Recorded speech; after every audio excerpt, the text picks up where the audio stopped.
आज मैं आपको इस वीडियो में स्वास्तिक बनाना सिखाऊंगी। बनाने के लिए हमें केंद्र बिंदु की ओर 4 रेखाएं खींचनी है। पहली रेखा है ऊपर से नीचे की ओर खींची और ये रेखाएं 4 पुरुषार्थों की सूचक है, यानी कि धर्म, अर्थ, काम और मोक्ष। धर्म, अर्थ, काम और मोक्ष, ये 4 पुरुषार्थों के सूचक हैं ये चारों लाइनें। उसके बाद हम 4 युक्तियों की कामना की रेखाएं खींचेंगे और पहली लाइन शुरू होती है धर्म से जोड़ते हुए। युक्तियां हैं शालोक्य अर्थात भगवान के लोक में रहना, दूसरी है सामीप्य अर्थात भगवान के समीप में रहना,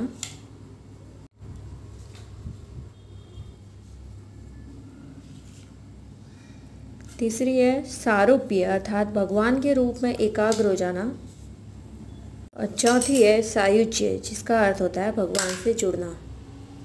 इस तरीके से चारों रेखाएं खींचने के बाद हम 4 पुरुषार्थ की लाइन खींचने के बाद हम खींचेंगे मुक्ति की कामना की लाइन खींचेंगे, जो है शालोक्य अर्थात भगवान के लोक में रहना, जो कि धर्म की लाइन को जोड़ेगा। फिर अगला है सामीप्य का अर्थ होता है भगवान के समीप में रहना, भगवान के रूप में एकाग्र हो जाना।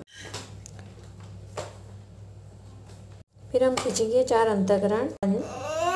फिर इन चारों लाइनों के अंत में 4 अंतःकरण की रेखाएं खींचेंगे, जो है मन, बुद्धि, अहंकार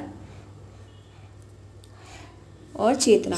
फिर हम इन चारों पुरुषार्थों के बीच में भक्ति के चारों गुणों को बिंदुओं के रूप में दर्शाएंगे। फिर भक्ति के चारों गुणों को 4 बिंदु के रूप में दर्शाएंगे। श्रद्धा, समर्पण, प्रेम और विश्वास। तो बन गया स्वास्तिक। तो संसार के शुभ पुरुषार्थ को धर्म, अर्थ, काम, मोक्ष के लिए अपने भीतर सहजता चाहिए होती है, और 4 प्रकार की युक्तियां यानी मन, वचन और कर्म से ईश्वर को स्वयं में एकाकार खिड़की को एक बार दोबारा स्वास्तिक बनाकर दिखाएंगे। तो श्रद्धा, विश्वास, समर्पण और प्रेम से अगर हर कार्य किया जाए तो नहीं जीवन भी शुभ हो जाए। चारों पुरुषार्थों को एक बार और बना के दिखाऊंगी कि धर्म, अर्थ, कर्म और मोक्ष। अब 4 युक्तियों को हम खींचेंगे है शालोक्य, सामीप्य, सारूप्य और सायुज्य। लाइनों के अंत में अंतःकरण की मन, बुद्धि, अहंकार और चेतना के बीच में भक्ति के गुणों को